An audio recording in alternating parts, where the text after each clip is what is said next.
Old friends are like old memories. They always remind you of your past, and we are reminding ourselves of the past episodes from this week of Good Company for the best of Good Company with me, Hollie Taylor.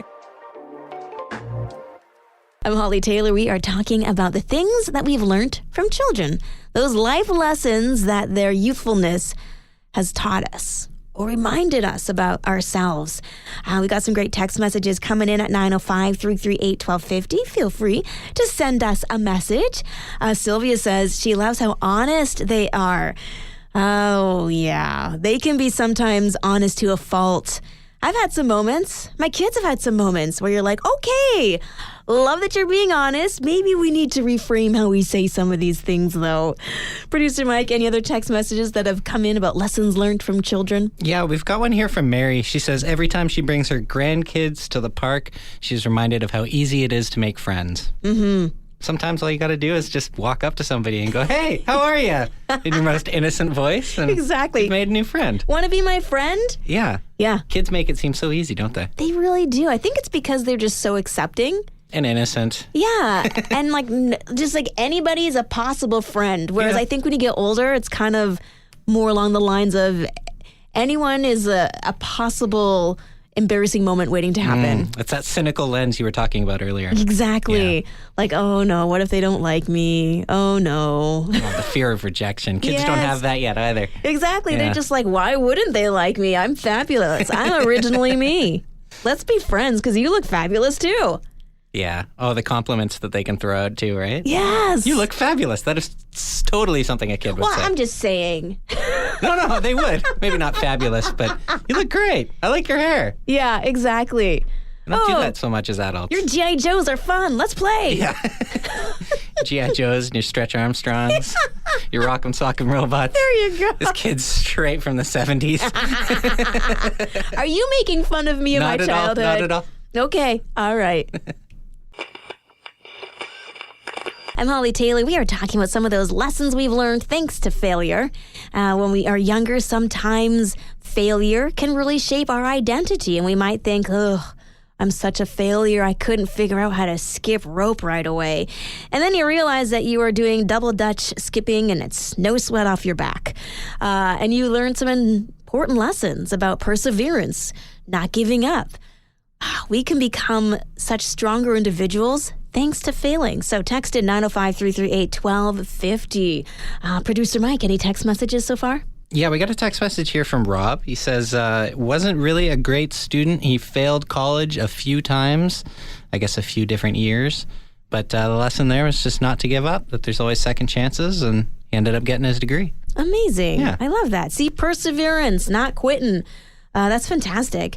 I got another message here. This is from Tina, and she said that sometimes in life she feels like she is failing. However, other people look at those moments like she is succeeding. And so sometimes we're hard on ourselves. Not something that she has learned about failure. It's not always telling you the truth. I love that. That is a great point. Our perspective on things isn't always 20/20. I'm Hollie Taylor. We're talking about the favorites, the movies, the TV shows that we just love to rewatch. For me, I have quite a few things I enjoy rewatching. I already had mentioned Sense and Sensibility, but pretty much, I mean, any Hallmark movie that you're watching, it's the same storyline. So I kind of feel like you're rewatching things anyway. They just use the same actors with different names. And you know what? I'm here for it. I quite love it. My husband? Not so much. Producer Mike, anything that you rewatch, shows or movies? Well, yeah, we started off in the beginning of the show talking about Christmas movies, right? Yeah. And you mentioned Charles Dickens. What is it? A Christmas Carol? A Christmas Carol? Yeah. So there's actually a movie that came out a few years ago. I watched it with my aunt. It's called The Man Who Invented Christmas. It's about Charles Dickens and how he came up with the character of Scrooge. Oh, interesting. It's a really interesting movie. It's a fun watch, and I don't know. I watch it with my aunt every year. Oh, that's sweet. Yeah. I love that. It's okay. a good Christmassy movie. Yeah, we will add that to our list. I know when kids are younger, they always will rewatch some of their favorite shows. Of course. Yeah, so I've got several Barney episodes. Oh, classic. Ingrained in my head. Nice. Yeah. But it reminds me of happier times. Like the simple times of when you're a kid and it's just like less things to worry about. Yeah, and less complicated songs to sing. Yes.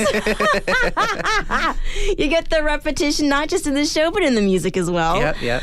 Oh my goodness. We got a message here. This is from Laura. She says, I was a huge fan of Little House on the Prairie. And now since I have the box set, I watch it when I'm just looking for a little bit of nostalgia in my life. So there we go. Little House on the Prairie, a classic.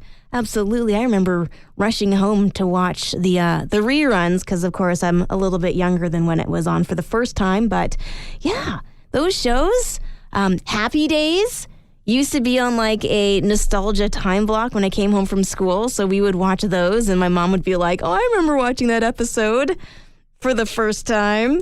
So, yeah, there's definitely a place in our hearts and our minds for rewatching our favorites.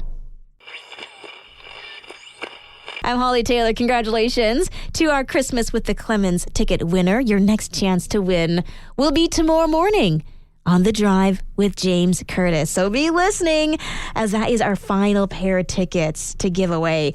Now, winning something is definitely a way to, partake in a no-spend day. What are some of the other things that maybe you could do that will not break the bank, will not make you take money out of your pocket? Got a message here from Maria. She says that she loves going for walks this time of year. And so that will be absolutely something that her and her husband do tomorrow. So going for a walk, exploring. Producer Mike, on a no-spend Friday tomorrow. Yeah, I like the idea of exploring. I live downtown Oakville. I got the lake right beside me. Ooh, yeah. It's always nice to just walk around down there. It's free entertainment. Yeah. And, I don't know, see a swan or something. Yeah, exactly.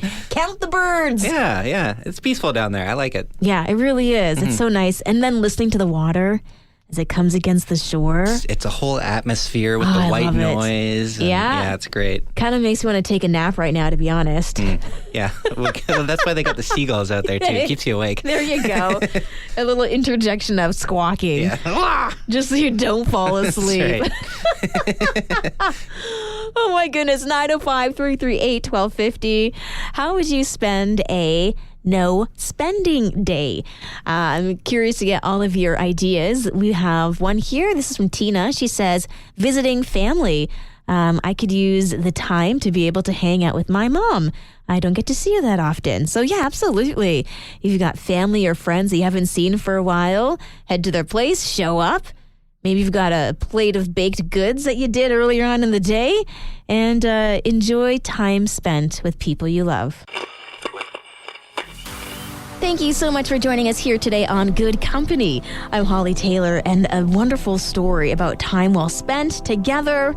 The Breakfast Club is what they were nicknamed, and it was started by a young man, a sophomore in high school. And he and his buddies went to this diner, and they're like, yeah, we're the Breakfast Club. And then after a few Wednesdays of them doing this, he thought, my grandma can make way better food. Plus, you don't have to pay. It's your grandma.